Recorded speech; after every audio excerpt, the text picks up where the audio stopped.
Sebenarnya sih kalau jangka pendeknya dulu ya Mas ya. Misalnya dari kecil itu kan 2 tahun pertama itu yang tadi kita sebut otak itu berkembang sangat bagus, sangat pesat kalau stimulasinya optimal. Optimal. Nah, itu kan menentukan kecerdasan dia ketika dia sekolah SD, SMP, SMA, otomatis kan ke pekerjaan dia kan lebih baik ya.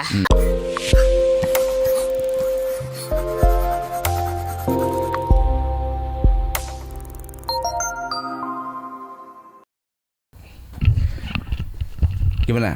Gue yang buka. Ya, lo yang buka. Oke, gue tadi udah tadi. Udah. Sesi yang 11 udah. Lo belum. Assalamualaikum warahmatullahi wabarakatuh. Alumni Plat D. Sekarang kita kedatangan. Assalamualaikum warahmatullahi wabarakatuh. Siapa Nas? Nah, ini gue nggak tahu nih. Kan gue kan ditodong sama lu di bawah. Oh iya. Kita pada nodong semua. Ya, Beliau adalah alumni dari Tarbak ya. Ya, betul. Angkatan berapa? Lulusnya itu 99. Masih muda. Masih muda. 21 sekarang ada. 17. 17. Dewasa sekali kita ngobrol ya. Nggak penting sebenarnya. Ini pertanyaan juga gak penting. Oke, kita seru-seruan sekarang ngambil lagi sekarang lagi ada konten lagi yang menurut saya sih menariknya. Karena beliau ini adalah dokter anak ya. Dokter anak, Ya, profesinya betul, sebagai dokter anak. Dokter anak. Ya. Dokter anak. Apa bedanya sih dengan dokter umum teh? Ya, sebenarnya sih kalau kita kan ada pendidikan tambahan lagi ya Mas ya. Jadi udah dokter umum ya, kebetulan memang saya minatnya waktu itu mendalami ilmu kesehatan anak. Jadi kita tambah lagi pendidikan sekitar 4 tahun. 4 tahun 5 lagi. tahun, ya betul. Nggak bosan sekolah? Itu dokter tuh ya, gimana ya? sekolahnya tuh lama-lama ya. Ya, Iya sih. dijalanin aja. Dijalanin aja. Uangnya juga banyak kan? Waduh itu. Bicara. Gimana Gua ya? nggak penting sih ngobrolnya.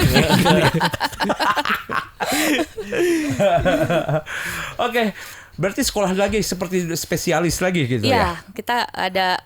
Ya itu memang tergantung keminatan masing-masing. Kalau misalnya udah jadi dokter umum, misalnya mau praktek umum, nggak jadi masalah. Tapi kan itu kan untuk spesialisasi kan gimana kepeminatan masing-masing. Jadi kalau misalnya memang mau jadi spesialis anak, yang ngambil lagi pendidikan 4 tahun. Jadi memang banyak kan spesialisasinya. Jadi tergantung minatnya aja Mas, mau ngambilnya apa. Mau ngambilnya apa, sukanya Ya, ke arah betul, mana. ya. By the way, gue mau nanya dong. Ya. Anak menurut kedokteran itu umur berapa sampai berapa sih? Ya. Oh iya, itu juga memang sering banget ditanyain juga ya. Jadi kan memang rata-rata. Gue bukan orang satu-satu yang nanya kayak gini. Banyak. Berarti banyak yang cerdas. Anjir sombongnya. Nanyakin batasan anak gitu. Enggak menunjukkan kecerdasan juga. Karena umum. Pertanyaan itu umum sebenarnya. Cuma aja yang sombong. Gue kan cuma segini aja udah nganggap gue pinter. Udah bisa langsung. Kalau anak itu kan kita ngacunya ke undang-undang perlindungan anak ya, itu sampai 18 tahun Mas. Sampai 18 Ya, tahun. sampai 18 tahun. Kenapa saya tidak pernah dilindungi ketika saya umur 18 dulu? Nah itu nggak tahu juga ya Mas. Udah terus umur 18. 18 betul. Ya dari mulai Dari lahir usia sampai lahir sampai 18 dari tahun. lahir? Dari lahir sampai 18 tahun. Iya. Sebutnya anak. Nah kalau kita kan ada istilah-istilah sendiri. Betul. Kalau sampai 28 hari kita sebutnya neonatus. Ion? Neonatus. Kalau sampai setahun kita sebutnya infant. Nah, sebenarnya secara keseluruhan ya dari 0 sampai 18 tahun jadinya kan. 0 sampai 18 nya ada nama masing-masing sendiri nggak? Iya, ada penggolongan Panjang. usia anak gitu namanya. Jadi 0 tadi neo apa tadi? Neonatus sampai Neonatus. 28 hari. Kenapa gua dengarnya neokaktus ya? Gue kaktus. Apakah berduri? Nggak penting lagi. Ya, oke. Udah gini kita mau main-main terus lah yang ngobrolnya. Apa Mas, Nah, biar oke. seru ya. Iya. Asik kok juga aja ngelihatnya gitu. Berarti kan semuanya ada golongan-golongannya. Iya, Nah, betul. memang perkembangan anatomi tubuh orang itu dibagi-bagi seperti itu. Sebenarnya sih kalau anatomi kan memang fungsinya kan pasti beda-beda tiap anak.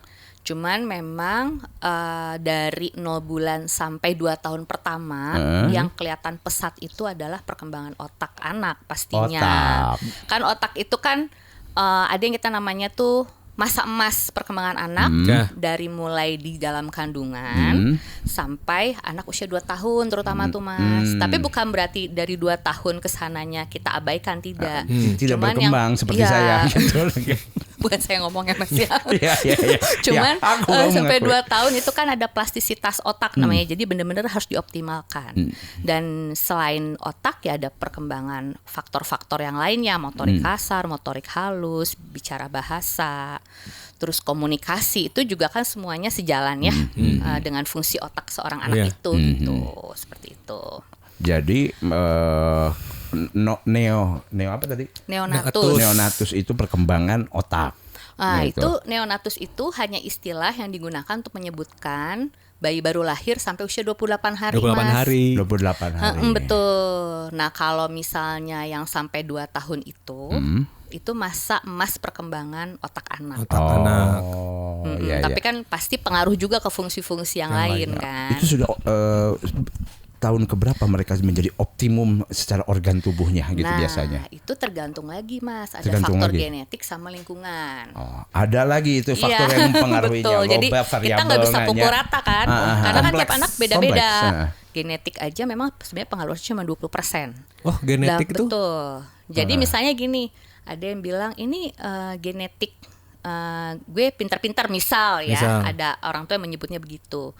Tapi kalau misalnya anak ini tidak optimal, misalnya kurang stimulasi, seringnya dimarahin dulu misalnya ya, Iya. atau misalnya kesehatan nggak pernah dipantau, nggak pernah imunisasi, ya dia nggak akan berkembang optimal juga, walaupun genetiknya bagus gitu. Jadi emang tergantung dia tumbuh di lingkungan yang seperti apa dan kesempatan belajarnya gimana. Pengaruhnya lebih gede mana? Genetik atau lingkungan? Lebih besar lingkungan pastinya. Lingkungan. Sebenarnya dua-duanya berperan Mas, cuma 80% lingkungan paling pengaruh. Oh. Lingkungan itu kan banyak ya, gizi, kemudian kesehatan, terus kesempatan anak untuk mendapatkan pembelajaran, komunikasi orang tua anak. Nah itu kan termasuk stimulasi juga. Kalau misalnya nggak seimbang ya susah. Gitu. Jadi akibat stimulasi itu organ tubuh optimum. Ya kalau organ tubuh sendiri mungkin dipengaruhi sama gizi ya. Gizi. Jadi kan misalnya kalau misalnya gizinya nggak mencukupi, otomatis ya walaupun Kayak dia kebotakan menurut dia, kebotakan dini ini cuma karena gizi juga dia zaman dulu. berhasil. Kurang stimulus. Kurang Cuma stimulus. Wah ini sulit harus dewasa. Mas. Makanya kan ada yang bilang itu ibu bapaknya nggak tinggi-tinggi amat tapi anaknya tinggi banget ya. Kan ada yang kayak gitu berarti Iya. genetik hanya Genetik, 20%. Tapi anak-anak sekarang kan gue ngeliat itu lebih tinggi Ya. daripada Ya, angkatan gizi. kita Betul, ya. betul. Itu Mungkin masalah apa? itu sebenarnya sih mungkin ada pengaruh dari gizi juga mungkin bagus ya. Kemudian juga kan bisa saja genetiknya mungkin dari kakek neneknya, bukan dari ibu bapaknya. Tidak harus selalu seperti itu. Ya cuman memang kita punya namanya potensi genetik orang tua. Jadi tapi kan setiap turunan generasi itu bawa DNA-nya. Betul. Tapi kita harus bisa orang tuanya nggak ada tapi langsung kakek neneknya bisa gitu. Bisa, cuman memang sedikit ya peranannya. Cuman mungkin ya memang dipengaruhi juga yang seperti Chance itu- faktor nutrisi yang tadi Chance-nya tetap ada ya meskipun Betul. sedikit. Misalnya kakeknya Yes. tinggi, orang tuanya nggak terlalu tinggi, si cucunya jadi Ya. tinggi, chance itu tetap ada. Tetap ada. Ya itu sih memang mungkin kesempatan stimulasi gizi Stimulasi juga gizi, lebih ya. bagus ya. Kan sekarang kan orang tua kritis-kritis ya Mas ya. Bikin Iya. apa-apa langsung Makanya kritis sih, Oy. buka internet. Gua sih kalau gua kritis adalah ketika Hal-hal nggak penting. nggak penting Nggak aja. penting, baru Kayak gini kritis. kan penting. Gue nggak akan kritis. Nggak kritis, Gue santai gitu. aja. Gitu. Terus stimulus terus. Stimulus. Otak saya kurang stimulus dari zaman dulu. Banyak loading. Banyak loading ya. Oke, tadi udah kita bicarain tentang bahwa perkembangan itu ternyata lingkungan juga sangat dominan Ya, ya, betul. gitu. Gizi juga sangat dominan gitu. Tapi saya melihat juga dulu kita ingat nggak kita itu tidak aneh mendengar ada orang tua umur sampai 80-90. Ya. Ya. Tapi sekarang itu kalau sampai 90 dianggapnya umurnya sangat panjang. Ya, luar biasa ya Mas ya. Itu pengaruh dari dulu kan tidak berarti nutrisi saja karena zaman Ya. dulu tuh mereka juga makannya justru yang lebih alami atau Ya. kayak gimana? Pola mungkin ya. Pola Kalau menurut saya sih mungkin ya betul ya kata Mas yang tadi bilang gaya hidup ya kayak hidup. pengaruh. Kalau ya nggak kan? gaya nggak hidup. Betul. Kalau nggak hidup. Nggak hidup. Kurang gaya ya. Jadi kudu gaya, Iya, weh. zaman dulu kan kayaknya orang-orang kan rajinnya makan lalapan ya. Kalau sekarang kan ya. kita banyak junk food. Melalap buah-buah segar, ya. sayuran. Terus nggak heran banyak penyakit kan sekarang. Iya kan? Terus tapi kan sebenarnya sekarang dipermudah sama general check up sebenarnya Mas. Kalau kita mau ya kita rutin check up ya untuk deteksi ini, tapi kebanyakan kayak orang-orang takut ya. Iya. Buat periksa. Ya. Karena udah pas ketahuan Takut jadi malah ketahuan. kepikiran. Malah Takut kepikiran. ketahuan kalau ketahuannya aneh-aneh gitu.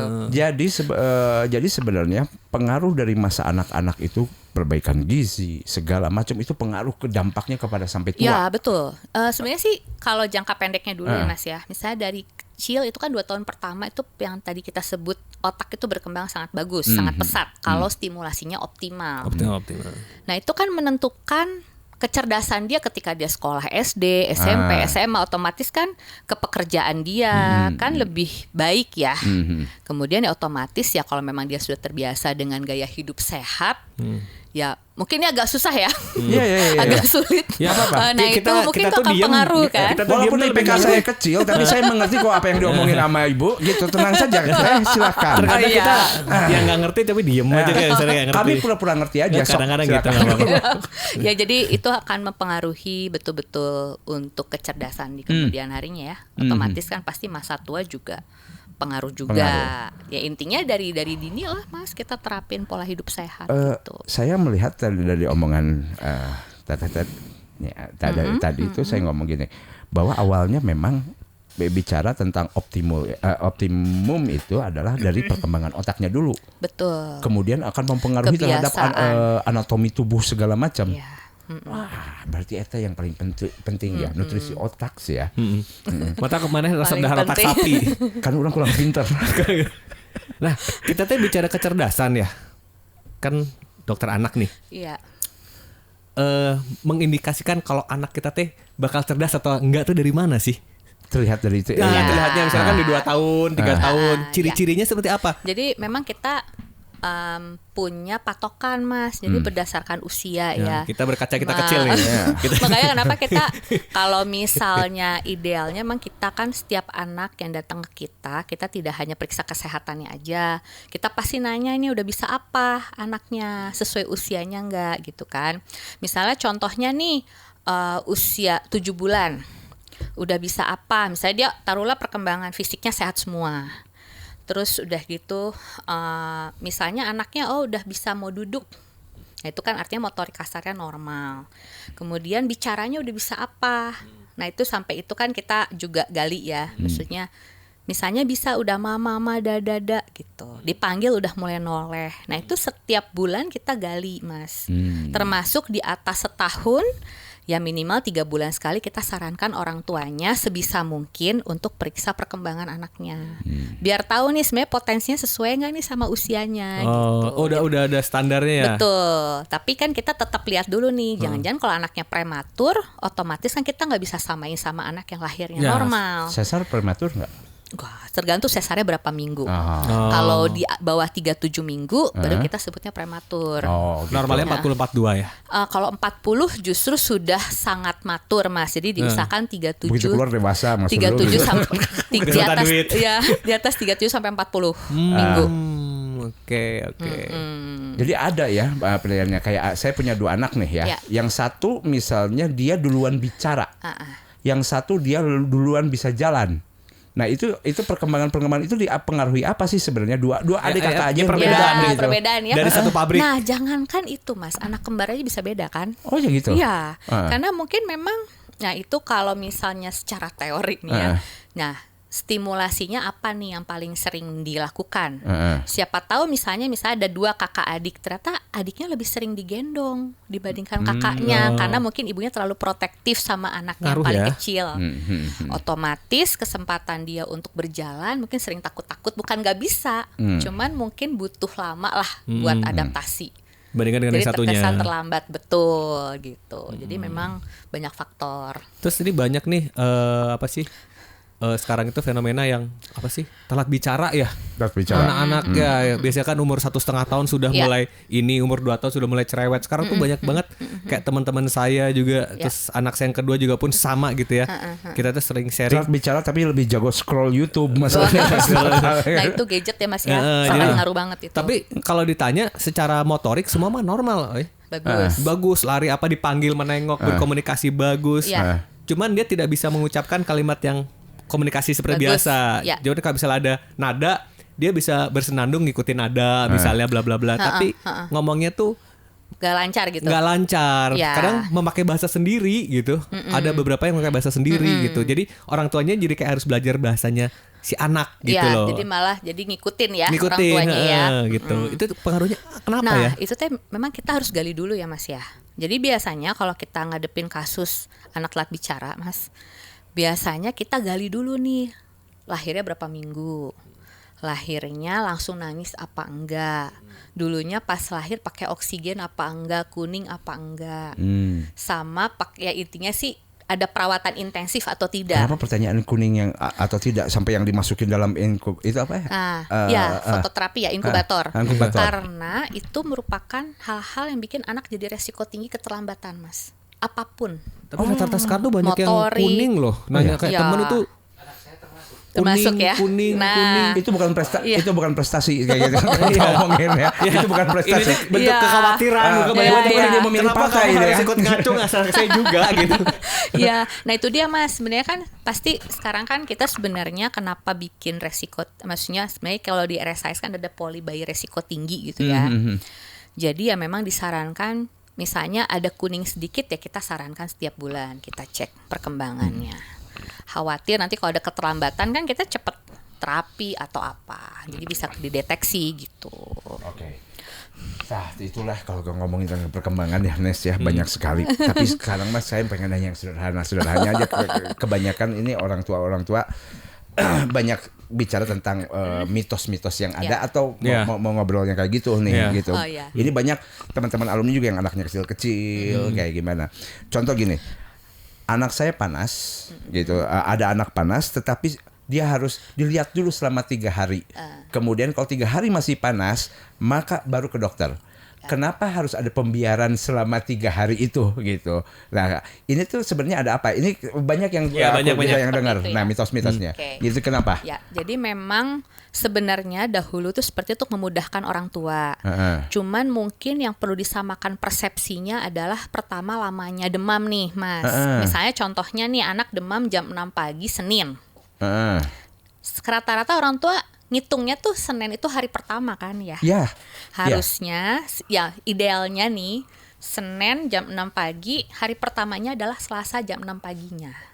Hari pertamanya jadi itu besoknya justru. Jam. Betul. Jadi itu kita harus samakan frame dulu. 24 jam setelah kejadian. Iya, jadi hari pertama misalnya di detik pertama tuh nggak dihitung hari pertama. Senin tuh belum dihitung. Belum, dihitungnya di Selasa. Di jam yang sama karena 24 jam. Terus yang kedua frame mengenai demam.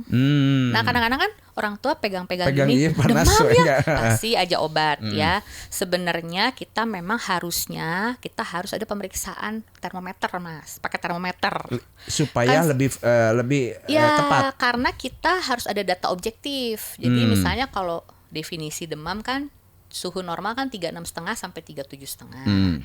Kalau di atas 37,5 artinya sudah mulai demam, tapi ringan ya. Dan bahkan ada yang menganjurkan minum obat itu di atas 38 suhunya. Tapi kembali lagi Mas, jadi kalau misalnya anak itu ada riwayat kejang demam misalnya ya, walaupun sebenarnya obat demam itu kan tidak mencegah 100% terjadinya step, tapi minimal anaknya tuh nyaman kan kalau misalnya dikasih dia bisa ini. Istirahat ya. Jadi disarankan sebenarnya kalau misalnya 37,5 sampai 37,9 kalau anaknya nggak gelisah ya kompres dulu aja. Kompresnya itu bisa dengan handuk air hangat. Jadi di jidat ya, kemudian orang-orang yang pakai air dingin ya. Supaya nggak step kali ya. Nah sebenarnya kalau misalnya dingin ya mungkin suam kuku Mas. Iya ini baru tahu. Justru jangan terlalu dingin. Air suam ya, kuku. Gitu kan kok panas pakai dingin. Gua kagak kayak beli kayak Softex kayak gitu yang tempel. Bukan Softex, itu bukan Softex. Baby fever. Lu nggak bisa pakai. Lu nggak bisa. Anak lu demam, lu buka laci, ambil Softex mini, lu kompresin ke jidat anak lu. Nggak bisa gitu. Itu namanya memanfaatkan yang ada. Iya, ya Mas ya. Anak lu juga risih pas jidatnya ada Softex. Tapi gue kaget, gue kenapa bisa ngomong kayak gitu ya? Nggak, gue lebih kaget ketika mendengar lu pakai Softex. Gue sebenarnya nggak maksud ngomong itu. lupa tapi namanya, cuma gue ngebayangin itu bentuknya. Karena di tempat ini tidak ada edit-editan, makanya gue bilang nggak bisa pakai softtek. Ya, maaf, saya akan jaga lagi omongan saya. Jangan dulu mulut yang keluar, otak dulu yang harus gue pikir. Boleh? Lebih cepat berkata daripada berpikir. Ya kompresan lah ya, kompresan ya. Nah, kenapa sih harus nunggu 3 hari? Nah itu tema sebenarnya yang paling pas adalah jadi kita tergantung kondisi anak lagi. Misalnya nih hari pertama demamnya udah dikasih minum obat, misalnya taruhlah 38, 39 gitu ya suhunya. Terus 6 jam sekali gak turun-turun. Apalagi anaknya udah gak mau makan, gak mau minum. Oh, itu udah terganggu banget. Itu sudah langsung bawa aja ke IGD. Jangan nunggu 3 hari. Kalau kondisinya melemah seperti itu, tidak mau makan segala macam, jangan nunggu 3 hari. Betul. Bahkan kalau saya sarankan biasanya sih saya secepatnya aja Mas. Maksudnya dalam hari kedua, kita biasanya kalau tidak turun, kita cari sumber infeksinya dengan periksaan darah. Karena seringkali kalau lagi musim DB nih ya, hari kedua udah bisa ketahuan. Oh ini DB, tidak harus trombosit turun. Tidak harus trombosit. Bukan turun. Berarti trombosit turun itu juga.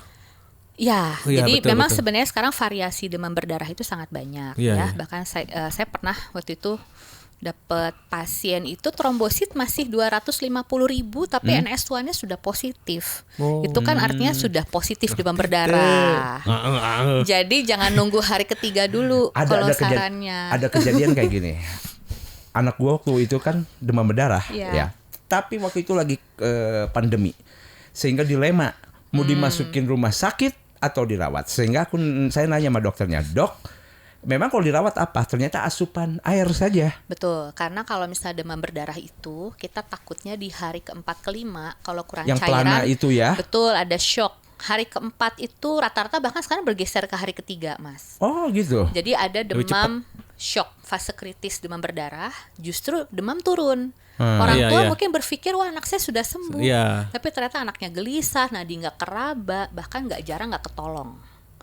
Jadi kalau saya itu setiap hari dia ke laboratorium. Betul, gitu, setuju Mas. Kalau misalnya selama anaknya minumnya masih banyak, memang sih mungkin kita bisa tunda, tapi bukan berarti bisa tunda tuh benar-benar nggak dirawat ya.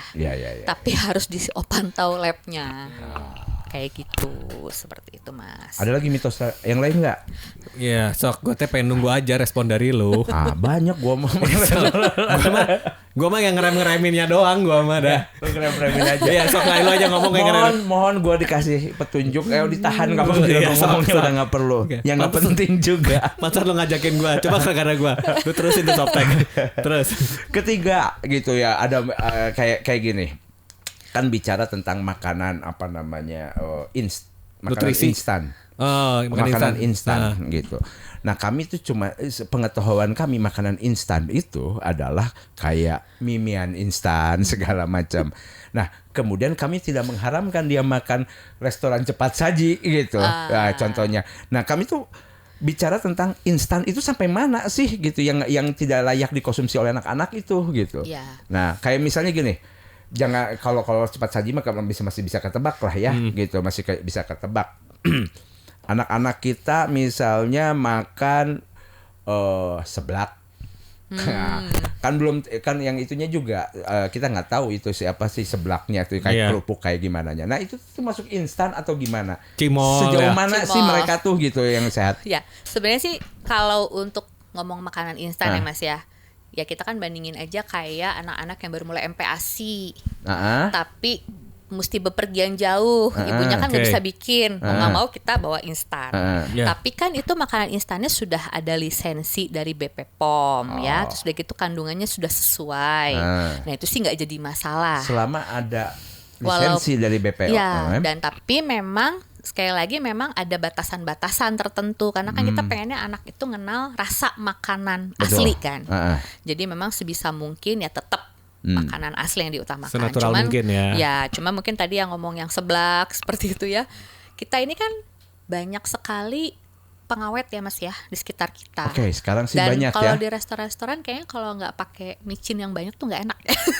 Nah itu kurang. Nah itu bikin nagih kan. Nah biasanya ada. Nah sebenarnya anak tuh bukan berarti 100% harus dihindari, tapi kita harus mengatur lah polanya. Karena kalau misalnya anak udah ketagihan makan makanan ringan, nah susahnya tuh gitu kalau anak itu malah jadinya ketagihan terus. Jadi makanan yang betul-betul yang seharusnya dimakan malah nggak mau gitu. Itu aja sih sebenarnya. Ya kayak anak gue. Ya diatur aja pemberiannya. Aja sama Yupi. Jadi nggak mau dikasih makan biasa. Yupi, terus yang paling mengganggu sekarang apa coba? Kepada biarin lah Indomaret dan Alfamart jangan menyimpan Kinder Joy di depan. Aduh, anak gue udah stop itu. Dulu Kinder Joy di depan kasar. Menyebalkan itu ya. Kinder Joy. Kinder Joy itu aduh. Oke, ketiga ini yang mau ditanya lagi. Saya banyak titipan dulu ya. Salah satunya adalah kalau perkembangan secara psikis pasti ada. Kalau lihat banyak terus dia ada terhadap gadget YouTube gitu ya. Gadget anak ini. Nah, sekarang secara kesehatan sebenarnya, kesehatan untuk anak-anak itu pengaruh tidak sih gitu mereka terus-terusan diam untuk melihat mengganggu secara kalau motorik motorik normalnya mungkin terganggu. Kan kalau misalnya kita bandingkan otaknya, kita dulu mungkin 3-4 tahun kan lari sana, lari sini. Kita masih main boy-boyan, ucing sumput dan macam sebagainya. Ada gerakan ya berkeringat gitu. Kan sekarang tidak. Mungkin sebenarnya gini Mas. Sebenarnya kalau dari Ikatan Dokter Anak Indonesia sendiri, kita kan sebutnya screen time ya. Jadi screen time itu terlepas anak mau main game, terus udah gitu YouTube, cuman melihat tontonan, terus udah gitu video chat pun gitu ya. Itu sebenarnya ada batasan termasuk tergantung usianya. Nah, di bawah setahun bahkan kita dianjurkan tidak screen time sama sekali. Di bawah 1 tahun. Di bawah 1 tahun. Nah, pengaruhnya apa? Pertama, kan kita kalau misalnya ngelihat, jangankan anak-anak ya, kita sendiri kan kalau misalnya ngelihat seperti ini kayak nggak peduli lingkungan gitu ya. Betul, empatinya sangat kurang. Jadi kalau anak itu kan sampai usia terutama 5 tahun nih, usia prasekolah, dia kan belum paham betul tentang kedisiplinan harus diterapkan sejak dini dan pasti akan mengganggu interaksi sosial dia sama teman-temannya. Padahal kan umur segitu kan dia harusnya main apa segala ya. Sementara dia enjoy sendiri. Nah, memang ada penelitian yang bilang ini memang terlepas dari yang tadi kita sebut ya Mas ya, dia faktor resiko dan segala macam. Kalau misalnya memang lebih dari 2 jam itu memang berpotensi untuk ada keterlambatan bicara, terutama kalau screen time itu berlebihan di bawah anak usia 2 tahun. Itu karena masalah radiasi atau memang terganggu otaknya kemudian memasukkan input bahasa yang terlalu banyak gitu. Sebenarnya sih itu kayak pengaruhnya kompleks ya Mas ya. Jadi yang pertama mungkin terlepas dari ada faktor resiko, terus udah gitu stimulasi kurang, dan umur 2 tahun pertama kan paling penting kan interaksi 2 arah. Sedangkan kalau YouTube kan dia pasif. Pasif 1 arah. Jadi karena itu jadi dia tuh jadi overfokus ya. Terlepas mungkin ya memang ada faktor-faktor lain, tapi gadget itu sangat pengaruh banget. Tapi ini ngaruh sih sama anak gue yang pertama ya. Anak gue yang pertama tuh gitu. Jadi dia tuh memang dari usia 2-3 tahun tuh memang kita sudah suguhi YouTube ya di TV ya, dan channelnya tuh channel bukan dengan bahasa Indonesia tapi bahasa Inggris. Dak TV bla bla bla macam-macam. Dia tuh sampai sebutan tuh gagap bahasa, dia speaking tuh bahasa Inggris. Jadi campur-campur gitu ya Mas ya? Malah gak dicampur. Jadi dari umur 3-5 tahun dia bicara sama kita sebagai orang tua itu bahasa Inggris. Jadi kalau kita ngomong bahasa Indonesia dia paham, tapi dia ngebalasnya bahasa Inggris lagi. Nah, karena udah kebiasaan sudah terbiasa dengan conversation bahasa Inggris. Nah, yang jadi susah ketika dia sudah mau masuk sekolah, misalnya gini, kita bilang itu bebek, dia tuh keke itu duck.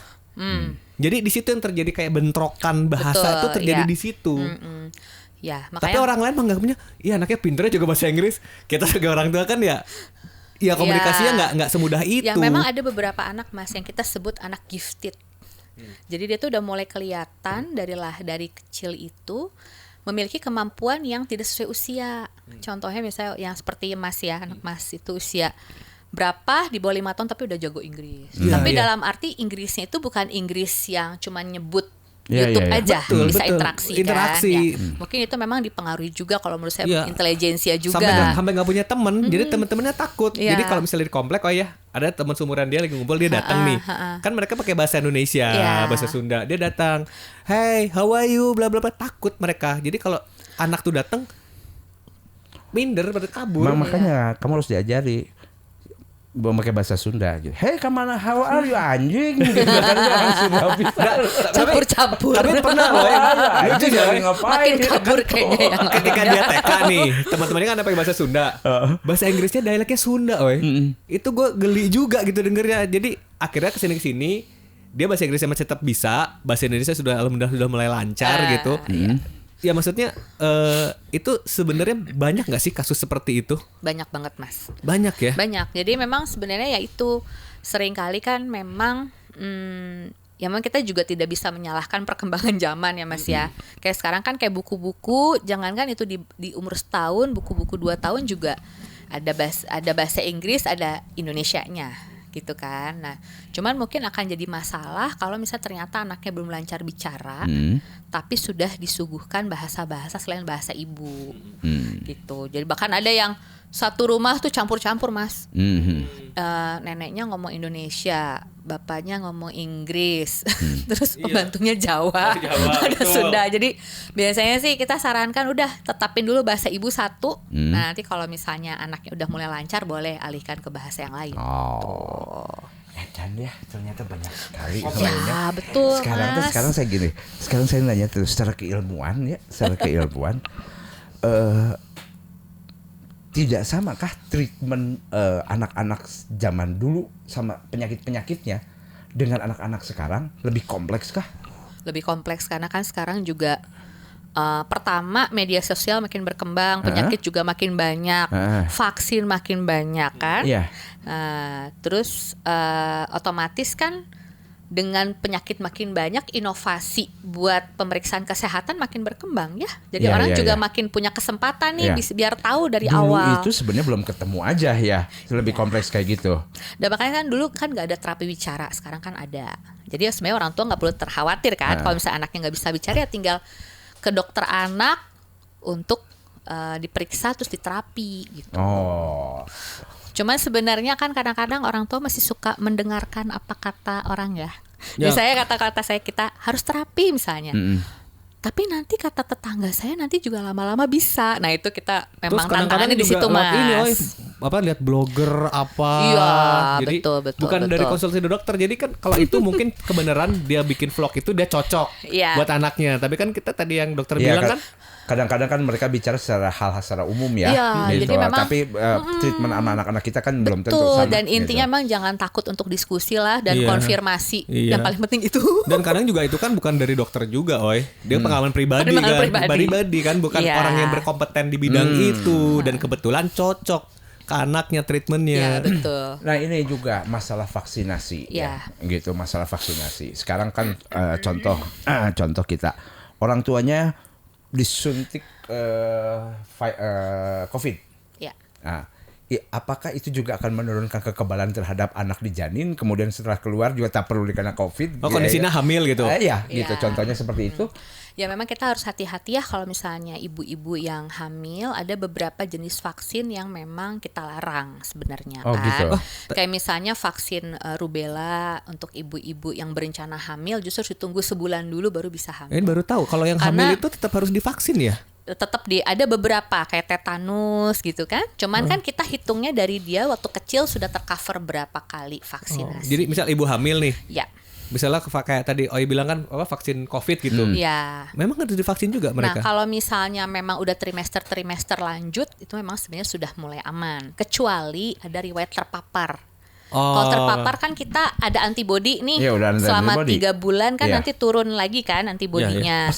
Pasti turun biasanya. Pertanyaan saya adalah kenapa divaksin anak-anak itu seumur hidup sekali? Kadang-kadang ada banyak yang seumur hidup sekali. Nah, bukan ketika tadi yang sebutin 3 bulan akan menurun, berarti harus divaksin lagi. Nah sebenarnya jadi gini, kalau untuk vaksin vaksin COVID itu kan masih dalam tahap penelitian ya. Iya betul. Nah jadi memang kemarin itu yang kita utamakan anak-anak usia sekolah dulu. Nah kenapa? Karena dia yang rentan untuk berkumpul dengan lingkungan ya. Kalau misalnya anak-anak 6 bulan kan belum, tapi nanti akan dikembangkan sih mulai usia 6 bulan. Nah kalau misalnya, jadi gini, kalau anak itu kan kita punya konsensus dari vaksinasi Ikatan Dokter Anak Indonesia tahun 2020. Nah, mungkin kalau kita lihat dari mulai lahir sampai 18 tahun banyak sekali vaksinnya. Nah, jadi kalau misalnya selain anak itu dicegah COVID-nya, kita juga harus cegah komorbid lain. Contohnya anaknya ada alergi. Kita berarti sarankan influenza. Nah itu kan juga menunjang nih. Ya, kemudian pneumokokus PCV. Kalau belum pernah nih, lakukan. Apa itu teh? Untuk jadi vaksinnya banyak ya Mas ya. Vaksinnya jadi aneh-aneh ya. Eta PVC. Oh TC eta. Iya PCV. Oh iya. Beda PCV beda. Orang nggak feeling. Orang pasti si bu dokter ini ngomong PCV, orang tau ngomong si orang ngebahas pipa. Iya orang ngebayangin pipa. Orang nggak suka bahas arahnya ke mana. Ketika kecil. Cacar. Iya. Ya, di sini yang kemudian penyakit pipa, BCG. Apalagi gitu. Tapi macam-macam. Sekarang anak saya itu hampir berapa banyak gitu.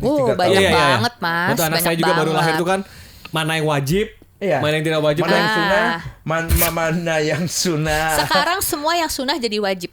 Kalau bisa. Sunnah juga jadi wajib semuanya. Kalau lihat tabelnya kan dari 0 sampai 4 tahun itu kan sampai Iya. Nah, itu kan sebenarnya idealnya, Mas. Jadi yang idealnya nih misalnya kayak vaksin influenza ya 6 bulan diulang setiap tahun. Tapi kan ada kalanya anak sakit ya. Jadi belum sempet nih yang 6 bulan dikerjakan ya. Kapanpun sehat ya kita lengkapin. Kenapa tidak diserahkan secara alami kepada antibodi tubuhnya anak-anak? Karena kalau antibodi tubuh alami anak sifatnya tidak spesifik, Mas.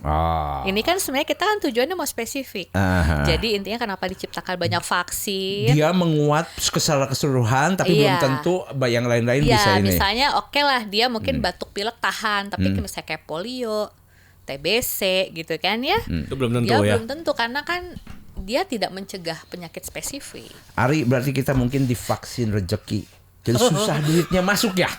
Saya juga ikutan dong Mas. Mari kita bicara vaksin. Ada apa ini dengan vaksin ini ya? Tadi tertarik nih. Vaksinnya pakai paralon. Ngomongin masalah khusus buat Mas, saya pakai paralon. Antibody nih, imunitas. Iya. Kan tadi kita bicara ngomongin masalah-masalah makanan yang instan ya kayak cimol bla bla kan ya gitu. Tapi kan tadi kita bicara antibody. Ketika antibody itu cerdas ya, kan kita jadi kebal karena makanan yang kita masukkan tidak ya maksudnya dalam kutip beracun lah ya. Kan ada reaksi dari antibody kita. Nah, dibandingkan dengan anak-anak yang ini kita bicara mitos ya. Ya makanan itu higienis bla bla bla itu katanya konon lebih sangat rentan gampang sakit daripada anak-anak yang mandi di kali, hujan-hujanan dan macam sebagainya. Tapi bener anak saya ini mitos makanya kita nanya. Saya juga mikirnya gitu. Kita zaman dulu nggak pakai sendal, jalan-jalan masuk ke lumpur, nggak cacingan. Cacingan pasti itu kan. Iya. Ada dokter pasti kami tahu ada cacingan. Dulu nggak ada pemantrin padahal. Makan kami sering gatal di mana. Siap. Lebih ke noret dulu mah. Dulu hanya kayu putih doang ya. Kayu putih selesai gitu. Tapi kami jarang masuk angin, tapi kemudian anak-anak kita tuh sekarang yang kami jaga, kami elus-elus lebih banyak itu karena pengaruh kami tidak membiarkan secara alami antibodinya atau seperti apa gitu. Sebenarnya banyak faktor ya Mas ya. Sebenarnya kan kalau imunitas itu sendiri yang tadi yang pengaruh nutrisi ya. Kan kita nggak cuman kualitas ya, kuantitasnya nggak cuman kuantitas, kualitasnya juga. Cuma memang mungkin ya itu kembali lagi mungkin ke sugesti orang tua juga ya. Kalau zaman dulu kan nggak banyak mungkin pemberitaan macam-macam. Betul. Nah untuk yang saat sekarang kan dengan seiring banyaknya pemberitaan atau misalnya memang banyak sekali perkembangan penyakitnya, jadi mungkin jadi lebih lebih aware sekarang orang tua tuh. Gitu. Kan? Sebenarnya yang celaka mah banyak angkatan kita, cuman canyu usum medsos, ya kan? Karena kayak gini kalau gue nanya, anak sekarang itu lebih baung daripada angkatan kita. Angkatan orang mah cuma nggak keungkap aja di medsos. Kadang kalau di medsos ngeliat, oh iya baung kayak caca orang. Oke, berarti sebenarnya memang kondisinya bukan kayak gitu. Karena lebih banyak terekspos. Orang itu sekarang lebih terbuka akan informasi baru kan. Jadi kan banyak aware-nya. Ya, informasi terbarukannya lebih cepat ya. Dan memang kebetulan juga sekarang kan penyakitnya juga banyak ya Mas ya. Sebagai orang tua nih, aku mau nanya kayak gini. Begitu banyak ya, kadang-kadang kayak gini. ada seseorang dokter yang ngomong telur itu kalau terlalu banyak bahaya. Ada yang nyuruh telur itu oke. Nah, bagaimana kita sebenarnya menyaring ini teh gitu kan? Ini yang ngomong dokter, ini yang ngomong dokter gitu. Kudukum kan banyak sekarang. Nah, sekarang sebagai orang tua, teh kami harus kayak gimana ini untuk ngejaga anak kita? Bagusnya. Memang sebenarnya kan istilahnya kan kita juga kan menerangkan sesuai dengan yang kita tahu ilmuwan ya. Nah, cuman kan sebenarnya gini, kalau orang tua itu seringkali ada feeling, dan kita biasanya, kalau saya pribadi nih Mas ya, saya mengedukasi nih orang tua nggak srek sama saya, misalnya ada kok kayak masih bertanya-tanya. Kalau saya sih terbuka. Kalau kita biasanya dokter tuh sifatnya orang tua itu dikasih pilihan untuk mencari second opinion, Mas. Gitu, jadi tidak jadi masalah sebenarnya. Ketika dokter memberikan sebuah statement itu orang tua nggak seret, mangga aja. Nggak apa-apa. Cari second opinionnya. Betul. Ya. Sampai orang tua terpuaskan. Ya. Toh kan nanti kalau perlu memang saya sering kali juga kalau ke orang tua misalnya datang lagi ke saya, kata dokter ini, saya tunjukin referensinya Mas kalau memang perlu gitu. Karena kan kita kan biasanya harus dengan referensi yang sahih lah. Betul. Ya kan, gitu. Biar bikin orang tua kompetensi, percaya. Alasan membuat statement ini. Sudah luar biasa ya. Carilah apa namanya tadi? Referensi yang sahih. Jangan nyari yang doif. Yang carinya yang mutawatir saja. Tapi coba itu bahasa ya Allah keluar dari tarbak. Tarbak menyenangkan, solehah luar biasa. Membuat paradigma baru. Mari kita buat kami sekolah kita kan dianggapnya sebagai sekolah paling gaul ya. Swasta Gararaul gitu. Tapi enggak, astagfirullahaladzim, kita kami mendengarkan ini dari Masya Allah ya Mas ya. Ini resolusi 2023. Betul. Tapi aku juga gak soleh amat. Aku juga tenang aja. Kalau soleh ada di angka 10, aku ada di -8. Tenang. Kenapa dia narik saya dari bawah? Ya untuk ngerem-ngerem kayak gitu kan. Karena aku melihat hey, itu emang anak tarbat. Coba lihat dia pakai kerudung. Gua takut berhadapan dengan kayak gini. Takut apa? Leyur kalau bahasa Sunda nyebutnya. Hipnotis. Jangan lihat mata saya berarti Mas. Oke, gila ya, banyak sekali sebenarnya yang harus bisa digali gitu. Saya harap mah nanti kita ngobrolnya per ini ya, per case gitu ya. Per topik. Nyantai-nyantai main kesini ya, kita obrolin sedikit-sedikit. Kalau misalnya ada fenomena tentang anak usia segini lagi rame ini nih, kita bahas, kita ngobrol bareng. Wah, mantap. Boleh, kita bikin rubrik aja bareng-bareng ya. Boleh banget, dengan senang hati Mas. Ya misalnya Dokter Anggi misalnya ini lagi rame nih kasus anak ini, pengen disampaikan di sini. Ayo yuk kita ini bareng gitu. Siapa tahu ada case lagi rame itu yang bisa diinformasikan. Sok aja main ke sini nanti kita informasikan, kita ngobrol bareng. Saya lihat menyenangkan, ternyata silakan yang menjadi dokter anak, karena saya melihat juga di bawah gitu dokter anak sekarang sudah pada pakai Rubicon. Oh iya ya. Ya, sudah ada Rubicon kan di bawahnya. Milih jadi arsitek gitu. Ya karena Rubicon 1 terus juga ada 37 miliar di safe deposit. Gua gak ngomongin kemana-mana. Oke, thank you ya. Oke, sama-sama. Terima kasih. Thank you sama. Assalamualaikum. Waalaikumsalam.